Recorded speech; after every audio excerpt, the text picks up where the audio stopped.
Hermoso poder encontrarnos nuevamente, a pesar de que sea por este medio y así a la distancia, pero queremos compartir un mensaje con ustedes de la palabra de Dios que pueda darnos aliento y por sobre todo también fortalecer nuestra vida espiritual, así como nuestra vida física es importante en este momento, nuestra salud física, nuestra salud espiritual por sobre todas las cosas. Nuestro tema de meditación es una pregunta. Y a la vez es una afirmación. Tener o no tener, esa es la cuestión. Y vas a ver por qué vamos a hablar un poquito de esto. Te recordarás que en una de las obras, famosas obras escritas por Shakespeare, él hace una pregunta en su segundo acto que se ha hecho famosa para todos los que tuvieron la oportunidad de leer esta obra. Se llama ser o no ser, esa es la cuestión, esa es la frase. To be or not to be, that's the question. Pero vamos a ver a través de la palabra de Dios que hay algo todavía más trascendente que es lo que ayuda a la esencia humana en definitiva y se muestra en la palabra de Dios a través del Evangelio de Juan y por eso el título de nuestra reflexión en esta oportunidad. Y yo quiero invitarte a que abras tu Biblia allí donde estás, en el primer Evangelio de Juan en el capítulo 5, y vamos a leer juntos los versículos 11 y 12. Primera carta de Juan, capítulo 5, versículos 11 y 12. Y ahí encontramos el inicio, la introducción al mensaje que quisiéramos compartir contigo en esta oportunidad, que esperamos sea de ayuda. Estamos orando por tus familias, tus seres amados, compañeros de trabajo, de estudio, tus vecinos, por tus iglesias en manera especial. Y espero que ustedes también estén orando por nosotros. Si ya encontraste, vamos a hacer una oración y comenzamos nuestra reflexión. Querido Señor y amante Padre, te damos gracias a través de este medio, de la oportunidad que tenemos de meditar en tu palabra, reflexionar y tomar algunas decisiones. Queremos pedir una vez más tu sabiduría y la unción de tu Espíritu. Ayúdanos a entender tu voluntad. Pero por sobre todo, Señor, al entenderla necesitamos el poder de tu Espíritu para aplicarla en nuestra vida. Nos encomendamos a ti en esta hora, en el nombre de Jesús. Amén. ¿Has escuchado ese conocido dicho que dice, el silencio es oro? ¿Es el silencio oro realmente en este momento y en estas circunstancias? Este distanciamiento produce a veces un poco de ansiedad, de estrés, aún de depresión, porque quisiéramos estar juntos con nuestros seres queridos. Yo tengo algunas nietas y nietos que me dan dolor de cabeza cuando estoy con ellos, pero cuando estoy separado tengo ganas de verlos, tengo ganas de estar, de jugar con ellos. Y me da nostalgia no poder verlos, pasar unos momentos con ellos. En circunstancias como esta, el silencio en realidad no es oro. Y queremos hablar un poquito de eso, porque de repente el aislamiento y nuestra preocupación por nosotros mismos, por nuestro bienestar, por nuestras finanzas, por lo que vamos a comer, por cómo vamos a sobrevivir, nos hace abstraernos de la realidad de que Cristo viene pronto y tenemos que prepararnos y preparar a otros para el regreso de Jesús, para que por fin venga. Y toda esta situación de maldad, de violencia, de enfermedad, de peste, por fin termine. Vamos a leer entonces la primera carta de Juan, capítulo 5, los versículos 11 y 12. Dice así la palabra de Dios. Y este es el testimonio, que Dios nos ha dado vida eterna. Amén. Gracias a Él tenemos vida eterna. Esta vida eterna que Dios nos ha dado, dice Juan, está en su Hijo.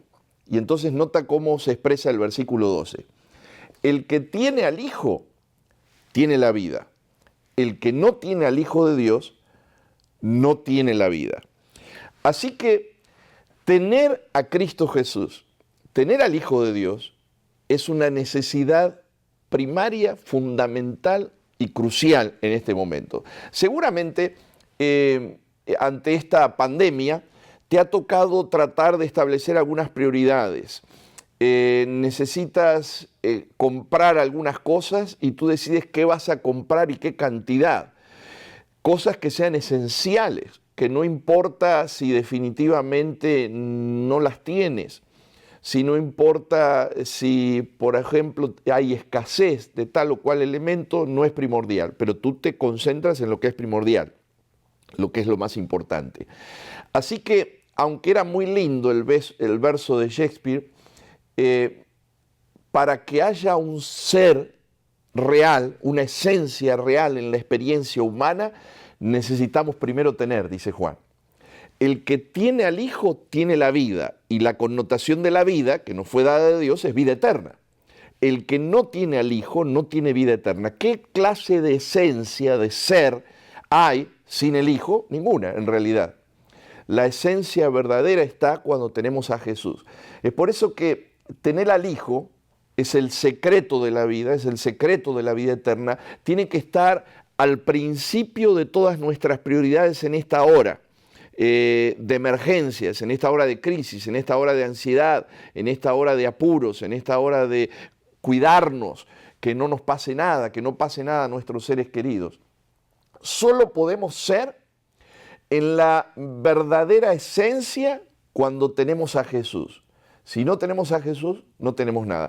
De alguna forma, Pablo, cuando nos cuenta su experiencia, arraiga esta realidad que Juan escribe después y dice, ya no vivo yo, mas vive Cristo en mí.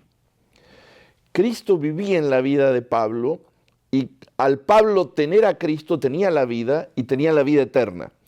No solamente mirando hacia el futuro, sino la vida eterna comenzando desde hoy y desde ahora, desde este momento, cuando tomo la decisión de que mi prioridad de lo que tengo que conseguir, de lo que tengo que tener, es Cristo. Porque cuando tengo a Cristo, tengo la vida. Y si no tengo a Cristo, no tengo nada. Ahora, nuestra meditación gira un poco porque tú y yo nos podemos estar preguntando ¿cómo llega Juan a esta aseveración tan firme, tan exacta, tan importante, tan profunda? El que tiene al Hijo tiene la vida, el que no tiene al Hijo no tiene la vida. ¿Cómo llega a este momento? Y lo vemos, y nuestra parte central en la meditación está basada en los primeros 3 versículos de la carta. Vamos ahora a la primera carta, al primer capítulo, de la carta, capítulo 1, y vamos a leer los primeros 3 versículos, los versículos 1, 2 y 3. Y vamos a reflexionar por unos momentos en estos versículos y en lo que Juan nos está queriendo expresar allí. Dice así la palabra de Dios.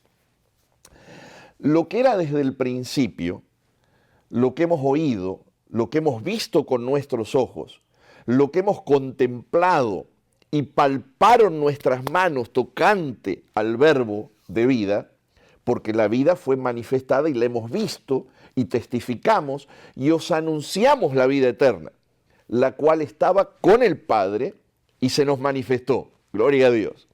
Y entonces dice el versículo 3, lo que hemos visto y oído, esto os anunciamos, para que también vosotros tengáis comunión con nosotros y nuestra comunión verdaderamente es con el Padre y con su Hijo Jesucristo. Elena G. de White, en el libro El deseado de todas las gentes, nos comparte una preciosa declaración que dice así: los que ven a Cristo en su verdadero carácter y le reciben en el corazón, tienen vida eterna. Y entonces nos explica cómo se da este proceso. Por el Espíritu es como Cristo mora en nosotros. Y el Espíritu de Dios, recibido en el corazón por la fe, a partir de la fe, es el principio de la vida eterna. Cuando nosotros contrastamos esto con los poderes que se oponen a la vida eterna y a la vida, y vemos la estrategia del gobierno de nuestro enemigo, del enemigo de las almas, de Satanás, la estrategia de Satanás es vivir para sí, con un espíritu egoísta, que quiere conseguir, quiere atraer hacia él, quiere tener para él. Un espíritu que la Biblia nos enseña finalmente es un espíritu de muerte, que contrasta con la vida y la vida eterna que Dios nos regala en Cristo Jesús. El espíritu de Cristo, en contraste con esto, es dar, es darse. dar lo que necesitamos y darse a sí mismo en sacrificio por el bien de los que le rodearon, por el bien de todos nosotros. Por esto, Cristo es vida, y cuando tengo a Cristo, tengo vida, y cuando no tengo a Cristo, no tengo la vida. Reflexionemos en los tres aspectos que Juan menciona aquí en estos tres versículos por un momento, para que esa sea también nuestra experiencia. Nosotros podamos decir también con Pablo, ya no vivo yo, Cristo vive en mí. Y reflexionando en esto, tal vez tú y yo podemos sacar algunas conclusiones y podemos establecer prioridades como nunca antes tal vez en nuestra vida, aprovechando el tiempo de gracia que Dios todavía nos regala, este tiempo de oportunidad. En el versículo 1, Juan dice, lo que hemos oído, lo que hemos visto con nuestros ojos y lo que contemplamos y palparon nuestras manos tocante al verbo de la vida. Primer aspecto importante, tiene que haber una experiencia personal con Cristo.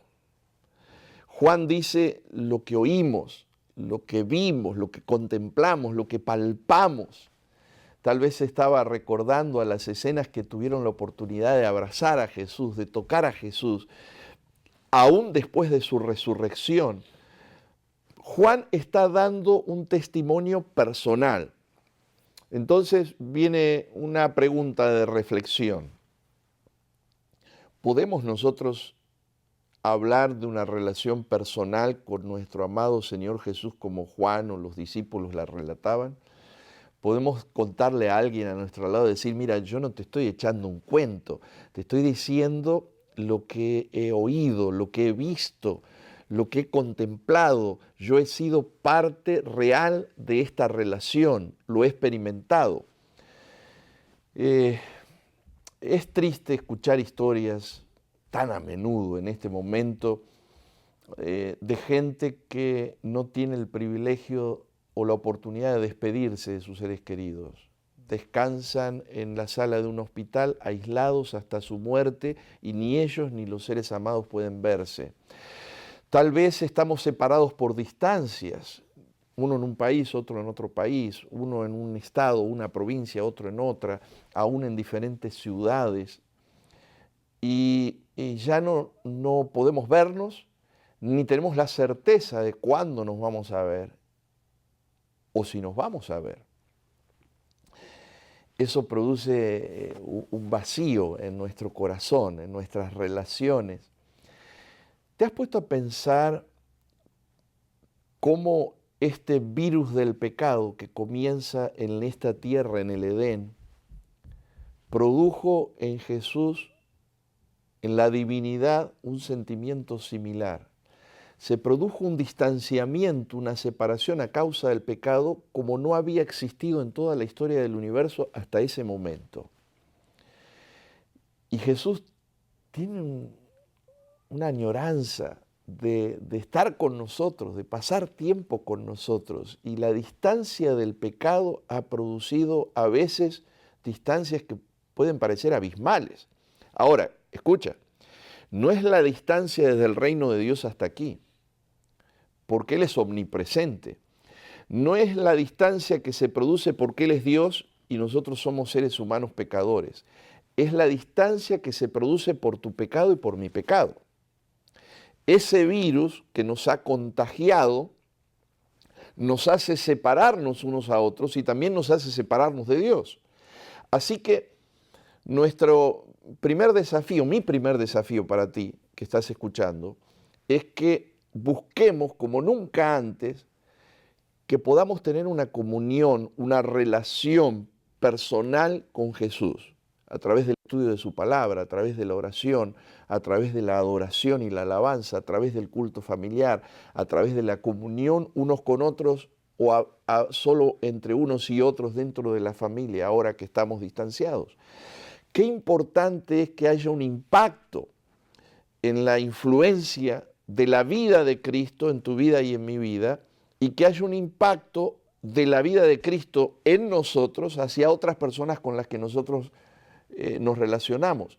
Jesús se ha revelado a nosotros ¿Cuál es el espíritu que motiva nuestras decisiones ahora, que es un tiempo crítico? ¿Cuál es el motivo que motiva tus pensamientos o siquiera tus prioridades? ¿Qué es lo que gobierna tu vida y mi vida ahora y hoy? ¿Cuál es tu experiencia? ¿Es personal? Tú puedes decir, te estoy contando lo que vivo, lo que he vivido, lo que he disfrutado, lo que he experimentado, lo que he palpado con Jesús, los milagros que Él ha hecho en mi vida, la manera en que ha actuado, la manera en que sigue transformando, la misericordia que ha extendido a mi vida. Eso es fundamentalmente importante. Segundo aspecto, no te olvides del primer aspecto. El primer aspecto, te decía, es una relación personal, una relación individual, una relación directa con Jesús. Segundo aspecto, dice el versículo 2, la vida fue manifestada y la hemos visto y testificamos y os anunciamos la vida eterna, la cual estaba con el Padre y se nos manifestó. Y vuelve a repetir esa idea al principio del versículo 3. Testificamos y anunciamos, dice Juan, la vida eterna. Somos portadores, al tener esa vida en nosotros, somos portadores de esa buena noticia, de esa buena nueva. Qué hermoso sería que ahora, que estamos en esta circunstancia, cuando nos comunicamos con alguien, compañero de trabajo, familiar, vecino, amigo, miembro de la iglesia, cuando nos comunicamos con alguien, el centro de nuestra comunicación sea el anuncio de estas buenas noticias. La esperanza gloriosa de que pronto vamos a encontrarnos con Jesús. La experiencia de la paz que vivo hoy y ahora porque tengo una relación con Jesús y le estoy contando a esa persona lo que he escuchado, lo que he visto, lo que he palpado en mi relación con Jesús. Qué hermoso sería que a la hora de hablar proclamemos y declaremos lo que se nos ha revelado en Jesús. Porque tengo que ser sincero, te voy a contar mi experiencia. Casi no me puedo desprender de las noticias. Nos reíamos con mi esposa porque cada ratito estamos mirando el teléfono a ver qué hay de nuevo, cuántos contagiados hay, cuántos se recuperan, en qué país hay más o menos, el testimonio, el relato de un enfermero, de un doctor, de un paciente que se recuperó, de un familiar a quien le falleció alguien. Es aterrador, uno está prendido a eso y es tentador estar pasando información solamente de esto. Pero esto no es lo más importante hoy y ahora. Lo más importante hoy y ahora es tener a Jesús. Porque cuando tengo a Jesús tengo vida eterna. Y más importante que cualquier situación de crisis ahora o cualquier situación de salud física ahora es tener a Jesús. Tengo asegurada con Él y en mi relación con Él la vida eterna. Nota esta declaración del camino a Cristo.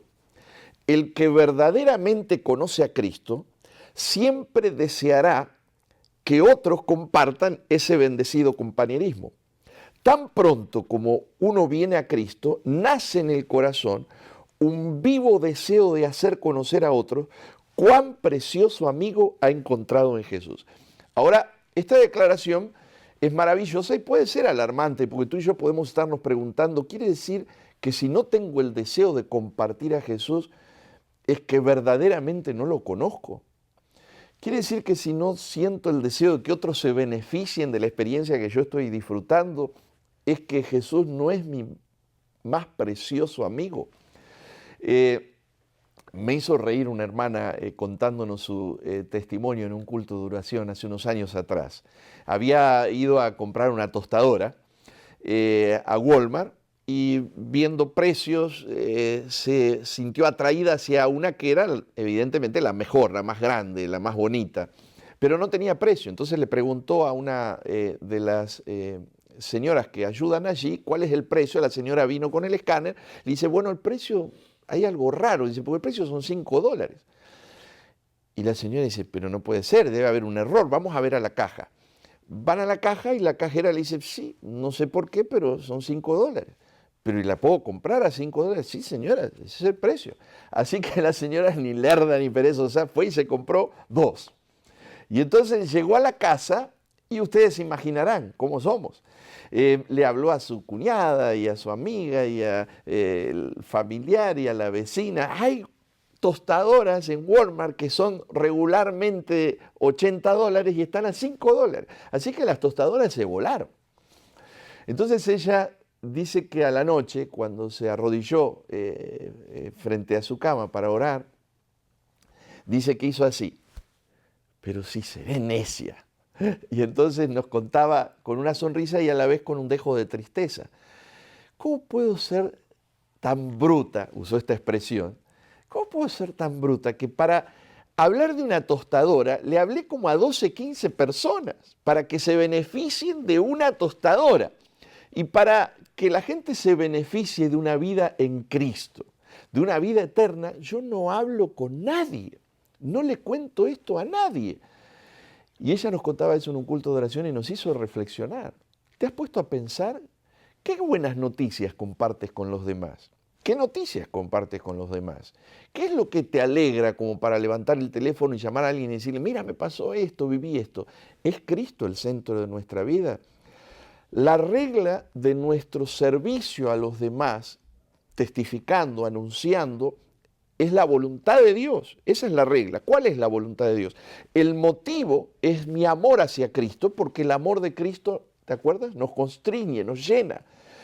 El modelo de vida de Jesús es el propósito de mi testificación, de mi proclamación. La gloria a Dios es lo que me conduce, me impulsa a contarle a otros, glorificar el nombre de Dios, agradecer tanto a aquel que me ha dado tanto. Nuestras vidas, de una o de otra manera, evidencian si tenemos una relación con Jesús, porque cuando hay una relación con Jesús, tengo ganas de contarle a otros lo que Jesús está haciendo y ha hecho en mi vida. El tercer punto, entonces, el versículo 3 dice: lo que hemos visto y oído, eso os anunciamos. De nuevo, se reafirma la idea de anunciar, de proclamar, de contar. Pero entonces dice así: ¿para qué? ¿Para qué anunciamos esto? Para que también vosotros tengáis comunión con nosotros. Y nuestra comunión verdaderamente es con el Padre y con su Hijo Jesucristo. Así que, repasando, Juan dice: una experiencia personal es esencial. Anunciar y proclamar las buenas nuevas de lo que estoy viviendo en esa experiencia personal es esencial. Pero entonces ahora, en tercer lugar, Juan dice que tengamos comunión unos con otros. Anhelamos que esa experiencia personal de la que testificamos y que nos ha atraído a Jesús, atraiga a otras personas también a la fuente de la vida. Que la gente pueda comer el pan de vida, que la gente pueda beber del agua de vida, que la gente pueda disfrutar de un anticipo de la eternidad viviendo un pequeño cielo aquí en la tierra. Nos impulsa el deseo de que lo que nosotros disfrutamos y estamos viviendo ahora, otros también puedan disfrutarlo. Ahora, ¿por qué se nos dificulta tanto la comunión unos con otros, la convivencia? ¿Por qué a veces el ambiente de nuestras relaciones en la pequeña iglesia del hogar o en la iglesia más grande de la congregación de fe, tenemos dificultades para tener esa comunión familiar, esa comunión de amor, comunión en Cristo, el Hijo, en el Espíritu Santo, en el Padre y unos con otros? ¿Por qué se nos dificulta tanto? ¿Será, me pregunto, será que no tenemos al Hijo? Porque el que tiene al Hijo tiene la vida. Y tengo la vida porque tengo una experiencia personal con Él. Y cuando tengo una experiencia personal con Él, anuncio y testifico.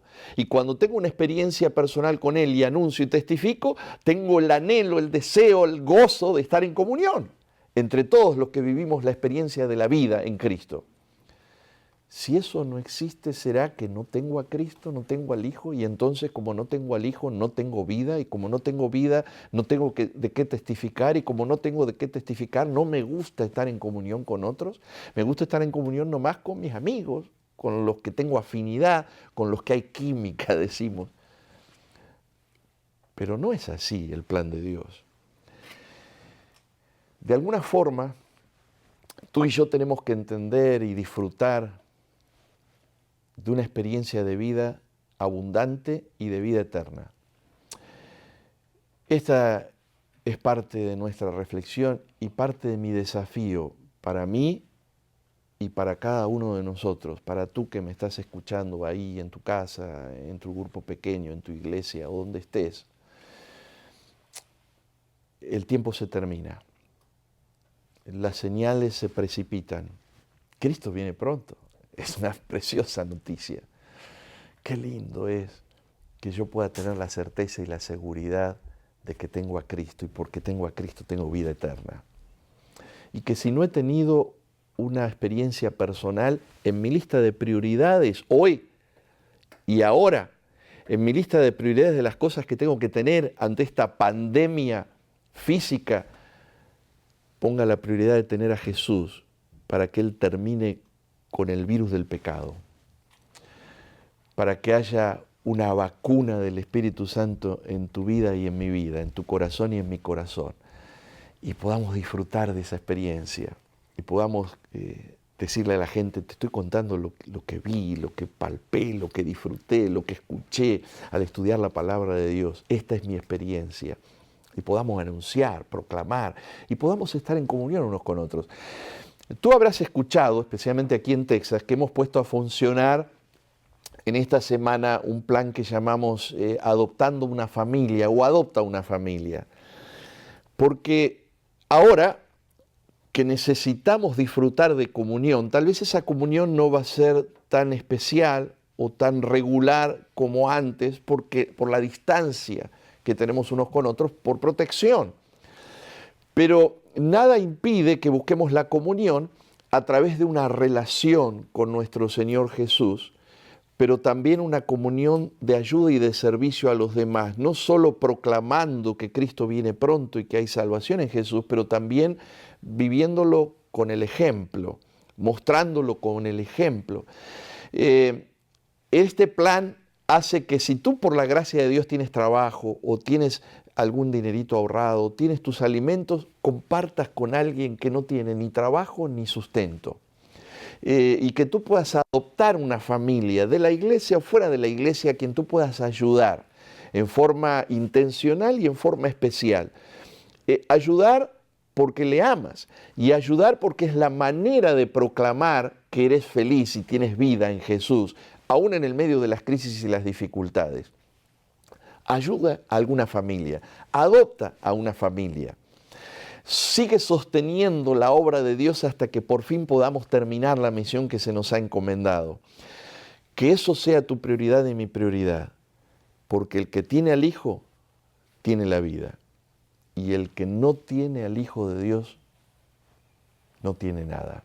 Dice Elena G. de White, escribiéndole a los jóvenes el 4 de mayo del año 1893, la obra más importante, el asunto supremo, el que debiera atraer y ocupar las energías del alma, es la obra de salvar las almas por las que Cristo murió.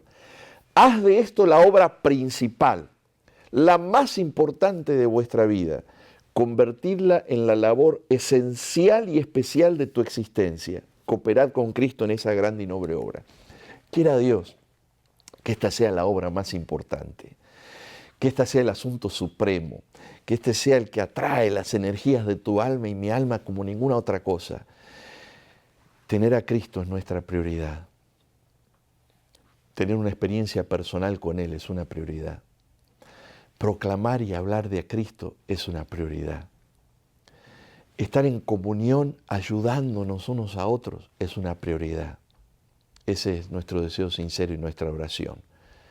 Así donde estás, puedes cerrar tus ojos o permanecer con los ojos abiertos. Oremos a Jesús. Querido Señor, queremos en primer lugar pedirte perdón si tal vez en nuestra debilidad humana nuestras prioridades están equivocadas y estamos preocupados por tantas cosas que estamos descuidando lo más importante. Y queremos pedirte en el nombre de Jesús que a través del poder y la obra de tu Santo Espíritu, nada nos impida tener a Jesús, porque tenemos la seguridad de que cuando tenemos a Jesús tenemos la vida y vida eterna. Ayúdanos, Señor, impúlsanos con tu gracia para proclamar, para anunciar, para contar, para compartir, para hablar por teléfono, enviar un mensaje, enviar un email a la gente hablando de las bendiciones de lo que significa tener una relación con Jesús. Ayúdanos a valorar la comunión unos con otros, aún a la distancia, comunión de verdad, donde nos preocupamos los unos por las necesidades de los otros y satisfacemos los unos las necesidades de aquellos que tienen menos de todas las cosas que tú nos has dado a nosotros. Señor, ayúdanos, ayuda a cada niño, joven, adulto, anciano, allí donde está en su hogar. Tócanos con tu gracia amorosa. Falta poco tiempo. Que podamos tener la seguridad de que tenemos a Cristo y con Cristo la vida eterna.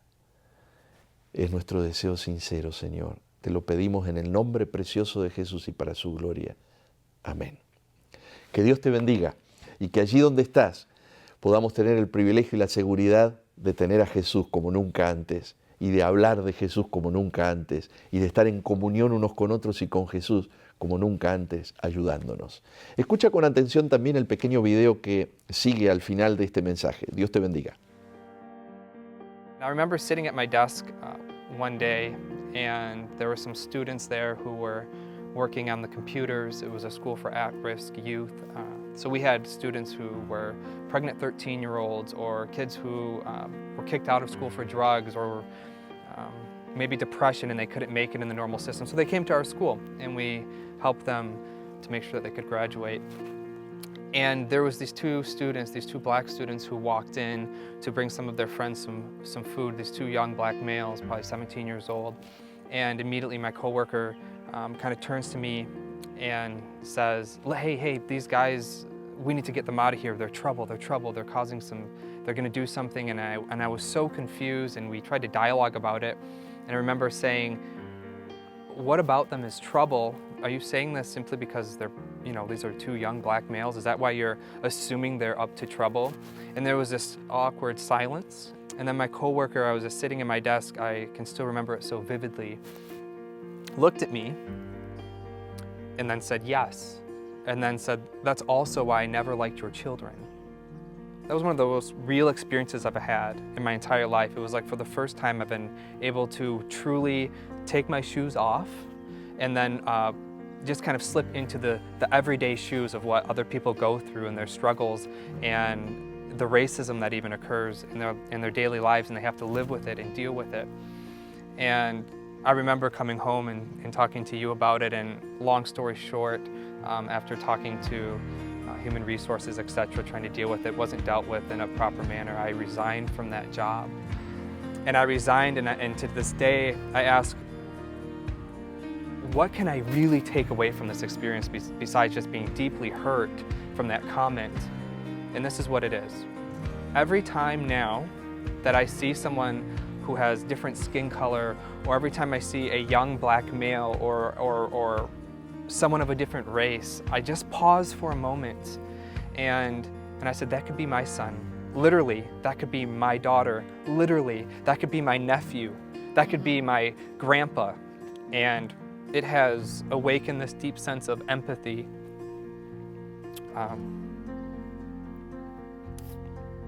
Inside of me.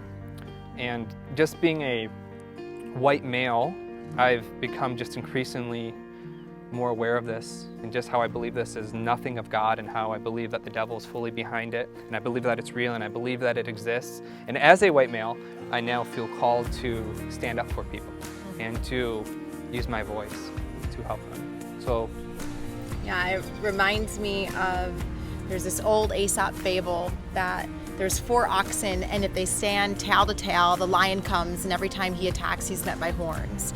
But because of infighting and disagreements, eventually they disband, and the lions come and they pick them off one by one. And I just believe that we are stewards because diversity is God's plan, and we get to live this out in our marriage, and we are really passionate about standing together as human beings. And if we do that, when we can work together, Satan can't pick us off.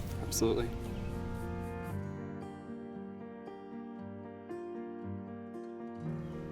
I am a steward because diversity is God's ideal plan and we get to live it out.